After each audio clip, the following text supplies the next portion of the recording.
Well, that was incredibly unexpected.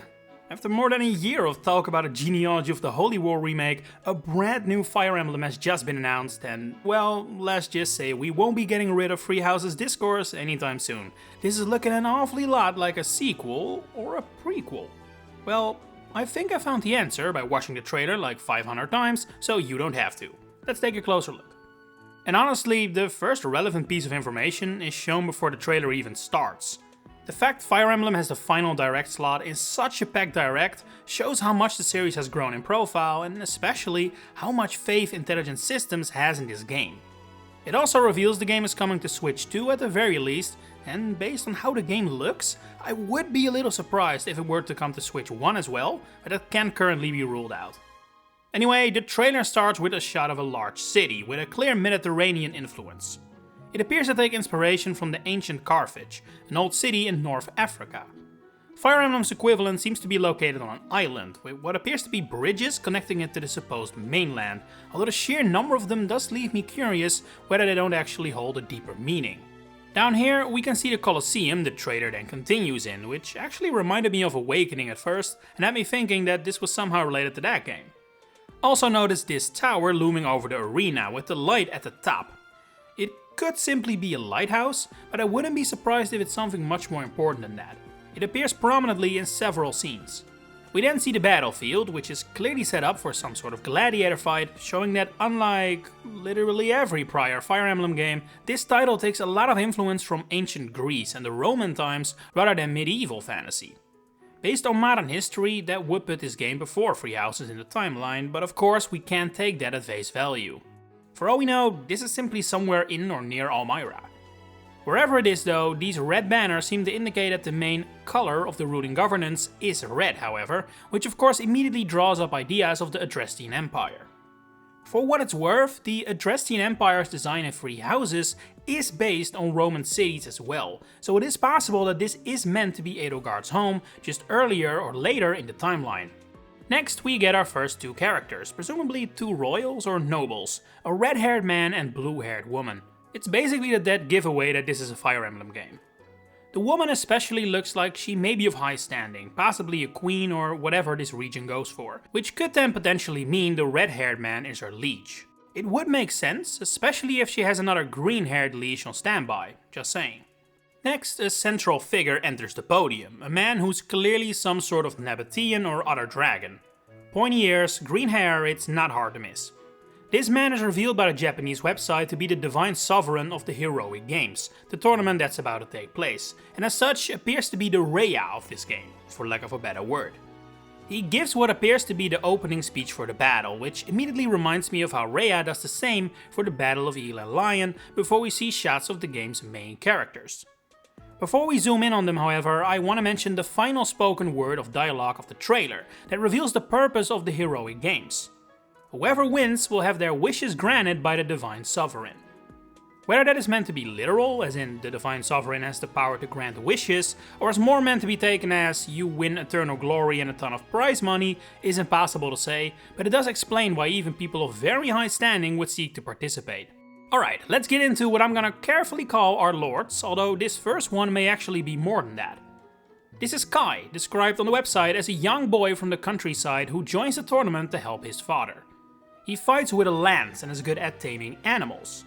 He is clearly the youngest and seemingly least powerful character we see here, and whereas that usually means he's a side character, he's actually the only one we know for a fact is playable outside of battles, as we clearly see him walk through the city, which will undoubtedly serve as the equivalent to the monastery and the Somniel. He is also accompanied by a young female character with glasses, whose appearance feels quite modern compared to the Greek-Roman setting. Could she be the avatar? We know Kai is not, despite being playable, since the website makes clear he is a boy and I can't see them locking the avatar to one gender. So that leaves the question, will we not have an avatar for the first time since Radiant Dawn? We can't rule it out yet, but the fact that Kai is playable in the overworld yet also clearly not an avatar does make it likely we may actually not see one this time around. And after Engage already basically made Alir an avatar in everything but name, and Byleth got quite overshadowed by the house leaders, I think it makes sense to take things in this direction. That does leave the question who this girl is, and I can't say the trailer tells us, but maybe she's from the countryside as well, which would explain why her outfit feels out of place and why they both seem to look at the city with great wonder, as if they've never seen it before. Taking a closer look at the scenes of Kai running around, we can see the streets are a lot more populated than they were on the Switch, further hinting at the idea this may be a Switch 2 exclusive game. From what we can see, all people in this shot appear to be generics. I can't see any hair or armor that stands out as potential main character at least, although the next shot does depict a statue, which is presumably of someone important. During this scene we also hear Kai's voice, saying he joins the games to save his father's life, revealing what he will do if he wins the wish. Next we see a shot of Kai in battle, and this has a lot to unpack. First of all, his class is that of Flying Orneus Rider, an obviously brand new class that shows him riding some sort of emu-like bird. A Flying Orneus isn't a real bird, if you're curious, so this is a Fire Emblem original creature. From what we see, it appears to be a landlocked bird, but with a name like that, I can't help but wonder if it can fly as well. The flying symbol isn't shown near Kai's portrait though, whereas the mounted symbol is, so at the very least he can't fly right now. Also note that Kai's portrait has a blue emblem behind it, that will be important later. Like I said before, Kai uses lances and in this shot is using a bronze spear, although he also has a wooden sword on hand, revealing he does appear to have the ability to use swords. Durability is also back as revealed here, with the bronze spear having 25 uses left. I'd also like to point out his bronze spear is ridiculously good with very high stats, but I wouldn't be surprised if that was merely for show. We saw something similar in Three Houses' first trailer. What we also saw there were some other characters like Mercedes, whose design would later be changed, and something similar is the case here. While all eyes are on Kai, several other units are visible on the map with their tiny portraits visible above them. We have the girl with the glasses from before here, revealing she uses tomes, as well as an orange-haired archer boy, an older man who also uses tomes, a strong-looking man with a long sword, a woman with green hair who may look kind but is actually a brawler, another tome user who appears to be a woman with brown hair, and another brawling woman, this one with a hairband. Oh, and this is very interesting, Dietrich, another main character, is also on Kai's team, further fueling the idea that Kai may be the bailiff of this game, with the other three being the new house leaders, so to speak. As Kai is about to attack the enemy, who is actually a bow user in a chariot, super cool, we see his options, and among those are the usual, like items, attack, weight, etc. But also combat arts, returning from Three Houses after missing out on Engage, a brand new mechanic called Blaze Arts, and the option to dismount from his bird friend, once again returning from Three Houses. Kai can also access the storage, which usually is only reserved for the main character, further suggesting he may be that for this title. As he is about to attack, it is revealed this enemy has no face, which may be a placeholder or may suggest it's some sort of construct. This is further supported by the strange map layout, which seems more like some sort of training area rather than a full-fledged battlefield. Either way, its name is Thundercloud Knight, which sounds quite epic, and his class is a charioteer. Also visible in the lower left screen is, and this is very interesting, the crest of Obin. This is Yuri's crest, and a very big tell as to whether this game might be a prequel or sequel to Three Houses. So Yuri's crest was actually directly placed into him by what Sedev suspects is Obin himself. As such, either Kai has at one point met Obin as well, just like Yuri, which feels very unlikely, or is Yuri's descendant, which would of course confirm this is a sequel and not a prequel. And then combat starts. Kai's skill of Knightly Sense activates, which is a brand new skill, and he hits a completely coincidental and unplanned crit. The next character we see is Theodora, a noble woman who leads a powerful army. The website doesn't go into detail too much about her abilities, but what is interesting is that it describes her as being capable of launching attacks with the help of her army, which matches what we see later in an attack that is simply a gambit. However, the wording implies gambits may this time be unique to her, rather than available for everyone.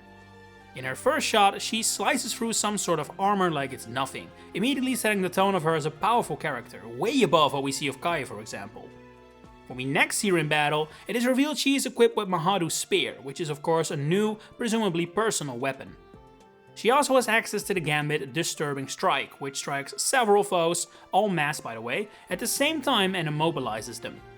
This is quite reminiscent of what we already saw in Three Houses, but again, the way the website words it does make me wonder whether gambits could be more limited this time around. Either way, we know for a fact that blaze arts are not, as Theodora also has access to those on her menu. Interestingly enough, Theodora also has access to the storage, so that does bring up the question, can everyone suddenly do this now? Or are it only the 4 main characters we see in the trailer? Well, it could also be a hint towards this actually being a 4-way split route game, with Kai not being the bailiff, but instead on equal footing with the other 3. A potential piece of evidence for this is that Theodora has a different emblem behind her head, a yellow one, showing that they reflect what region you're aligned with, and here, Theodora and Kai are presumably not on the same team. And speaking of a potential Theodora path, the voiceover this time keeps it a little bit more vague as to what her wish might be. But it's clear her ambition is to be a strong queen for her people, suggesting that the wish probably has something to do with the prosperity of her nation. Judging by the setting of this chapter, they may be struggling with the harsh environments, but that's purely speculation. More importantly, this shot also shows us several other new units. Up here is an older man with facial hair and an eye patch, with a design reminiscent of a pirate. Down here is a black man with sideburns, and hidden under the menu are another flying Orneus rider with blonde hair, so not Kai, and also revealing his class is actually not unique. As well as, interestingly enough, the same black man with the long sword that was on Kai's side during his scene. Seems like there's at least some overlap in which units you can use, as is probably to be expected seeing as even Three Houses allowed you to recruit nearly everyone. And then we get the reveal of Dietrich, and this is where the connections to Three Houses really start to build up. His sword, for example, bears the crest of Lamine, which can be found in Mercedes and Yuritsa, and unlike Kai before him, who shares seemingly nothing but the crest with Yuri, Dietrich looks like he could be Yuritsa himself. Sure, his armor may be borrowed from Xander, but his face is close enough to be Yuritsa's twin.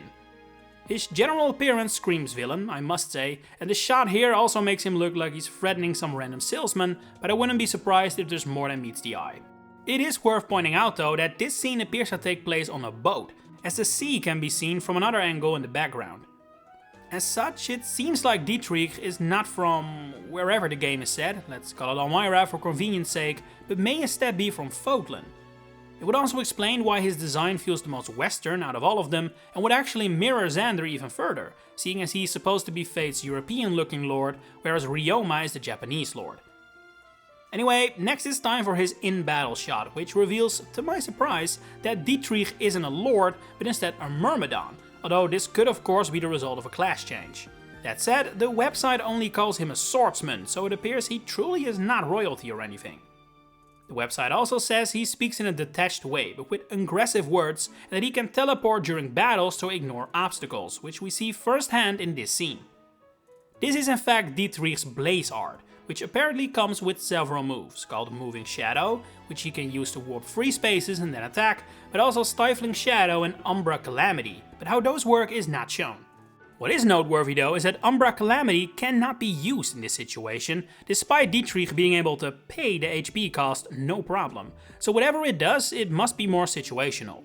We can see his distinct sword is called Answerer in this shot, and that it is considered a hero's relic, which is super interesting obviously. It also has the ability to allow him to use the combat art Bloodletting, which is also brand new. In Three Houses, the hero's relic of the Crest of Lamine is the Raphael gem, which now appears to be on Dietrich's sword Answerer. No clue what that could potentially mean for the story, but it's very noteworthy and a very direct connection to the events of Three Houses.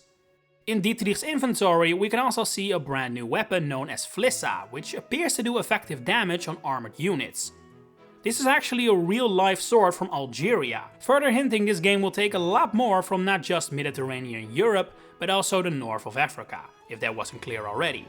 A new stat is also visible, called AS. Any guesses as to what that can mean? Once again, Dietrich's enemy is a faceless thief, the same as with Kai, which may seem like a placeholder, but since Theodora's foe did have a mask, it also might not be. The Crest of Lamine is also once again visible here in the lower left corner. Before it is revealed, Dietrich has the skill Murderous Intent, which is actually Yuritsa's personal skill in Three Houses, basically confirming they are related without a shadow of a doubt. Very interesting to note here is that while we earlier saw Kai and Dietrich on the same team, they actually don't have the same emblem behind their portrait, as Dietrich has a dark one with a white horse, seemingly confirming that they don't share an affiliation despite being on the same team. And speaking of that team, we actually get a look of some of Dietrich's teammates here as well. Among them is the same elderly Tom user as in the earlier Kai scene, as well as a blue-haired lance-using girl, a bearded armor knight, and once again the black man with the long sword. That's 3 out of 3 for him now, seems like he might just be a mandatory unit. In the lower left corner we can also see a weather update, telling us it's raining. Could the weather perhaps make its full return after Blazing Blade toyed with rain before? And finally, once again, Dietrich's voiceover keeps things vague as to why he wants to win the heroic games, but his words say there is something he has to face here again, implying he has competed or been around the city before, whatever that may be. Our fourth main character doesn't have as much ambiguity as to why she's fighting. It instantly becomes clear she seeks revenge against a man who clearly caused a great deal of tragedy in her life. This is Leda, a dancer who can summon demonic beasts with instruments and movements. Despite this, her class is actually Hunter, with these songs instead being her blaze arts. We can see the Song of Beasts, Madness, Passion, Ice Water and Abjuring in the trailer, with beasts the ones she uses obviously. Not only is this power incredibly reminiscent of Happy's, she has the crest of Timotheus worked into her dress design, basically confirming they are related to some extent. Furthermore, her battling scene also reveals a new menu option that allows her, and seemingly only her, to manage gauge, whatever that means. We get a new look at some more units. Right next to her is another black man armed with an axe, and in the background we can see a blonde mage, another flying Ordeus rider who doesn't appear to be the same as the other two, as well as what appears to be the girl with the glasses from Kai's segment. Very interesting if true, but it's hard to make out. They are once again not affiliated however, as Leda too has her own emblem behind her portrait, a red one with a rose design. And while that is our look at all 4 seemingly main characters, we then get a compilation of shots with all kinds of interesting moments. Glasses Girl is back and needs to be defended by Kai, in a scene that feels like it may be the awakening of his power. Also visible are the enemies, who have designs reminiscent of Roman gladiators. Another gladiator character then takes a swing at this character with the blonde braids, who feels like he has to be an important character of some kind, though what his role may be is impossible to say. Next we see Dietrich strike his sword at a green-haired guy with a toothpick in his mouth. Behind him we see another guard, leading me to the theory this character is some sort of captain of a bandit crew or royal guard or whatever. Probably a smug type though. Then we see Dietrich duke it out with what appears to be a bishop or sage or whatever based on the clothing, although she is actually armed with a gun. That could obviously have huge ramifications on what we'll be asked to deal with here, and if you're thinking it's a grappling hook, you're not correct either, as it fires off some sort of blue energy. So yeah, guns in Fire Emblem, it's happening. Next we're introduced to a character wearing a cat mask, which seems inspired by ancient Egypt. This character is a woman based on her bust and hair.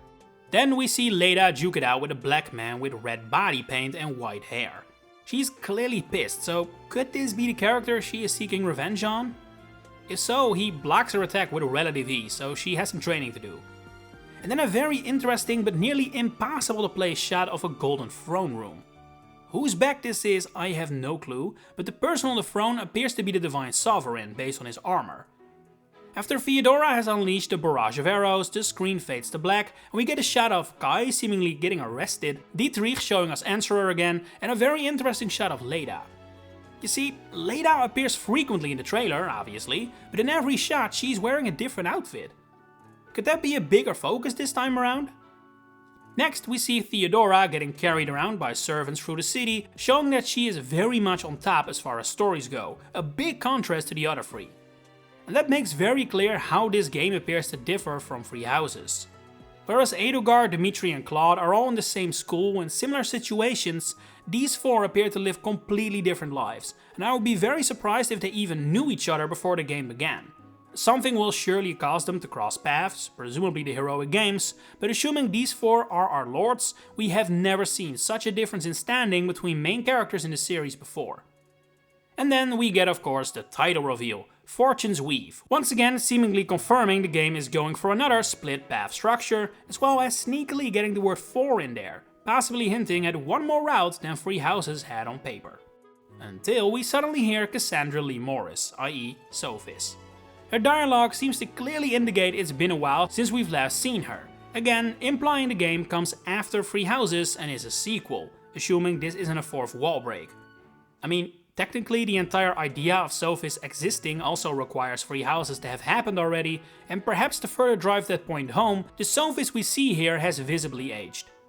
What is however interesting is that this point of view is clearly that of the main character, which could perhaps mean that there may still be an avatar included somewhere, as I'm not so sure that each story would have Kai, Dietrich, Theodora and Leda tied to Sophis in this way, unless her role here is completely different from Three Houses.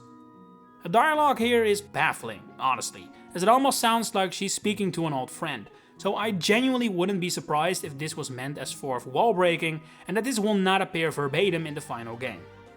At least, currently I have no clue how it would tie in. But yeah, that then only leaves the release date, 2026. I'm thinking early 2026 personally. They've been working on this for a while, and I doubt IS wants a repeat of the Three Houses situation, so I suspect the game is close to being done. And honestly, I can't wait. I really can't wait. I've purposefully kept my own thoughts and opinions out of this analysis, but we have plenty of time to go until the game releases, so you can bet I'll be back to share those.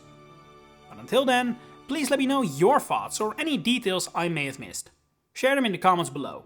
If you enjoyed this video, please consider giving it a like and subscribe to the channel to stay updated on all my future Fire Emblem content coming up. For now, thanks for watching and enjoy the rest of your day.